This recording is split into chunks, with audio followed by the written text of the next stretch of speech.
سے بھی بیان کیجیے گا، زمانہ فطرت جو ہے جس کے اندر وحی کا انقطاع ہوا، روک دی گئی تھی، اس میں جو تبلیغ اور اسلام کی دعوت تھی وہ پیغمبر کیسے کرتے تھے؟ کیونکہ قرآن مجید تو کہتا ہے وما ینطق عن الہویٰ ان ہوا الا وحی یوحیٰ، یہ تو صرف اللہ کی وحی سے ہی بات کرتے ہیں۔ تو وحی کا سلسلہ تو جب رک گیا تو پھر اس وقت پیغمبر کس چیز کی دعوت دے رہے تھے؟ میں سمجھ نہیں سکا، زمانہ فطرت تو کہتے ہی اس کو ہے جس میں پیغمبر نہیں ہوتے،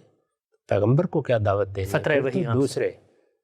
فترہ وحی، یعنی جس وقت اللہ تعالیٰ نے کسی کو پیغمبر بنا دیا اور پیغمبر بنانے کے بعد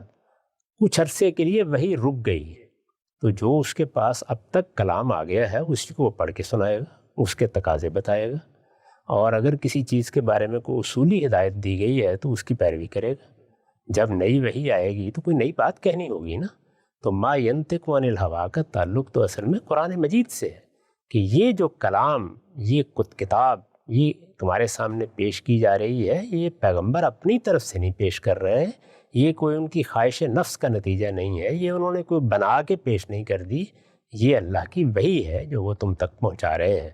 پیغمبر کو جب پیغمبر بنایا جاتا ہے تو بہت سے اصولی احکام دیے جاتے ہیں، اس کی حیثیت متعین کی جاتی ہے، پہلے دن بتا دیا جاتا ہے کہ آپ نے ماضی کے ساتھ کیا معاملہ کرنا ہے۔ مثلا خود قرآن نے بتایا ہے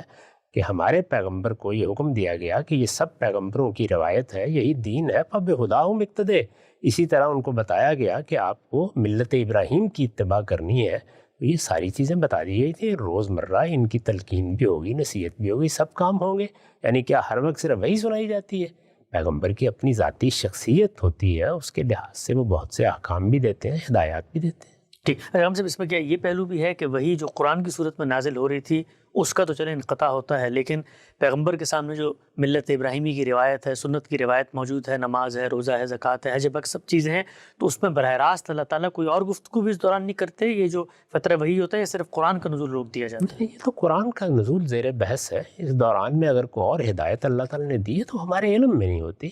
لیکن پیغمبر کو فرض کیجئے کوئی ہدایت اس دوران میں نہیں دی گئی اور چند اصول بتا دیے گئے تو ان کے مطابق وہ اپنی دعوت کا کام انجام دیں گے۔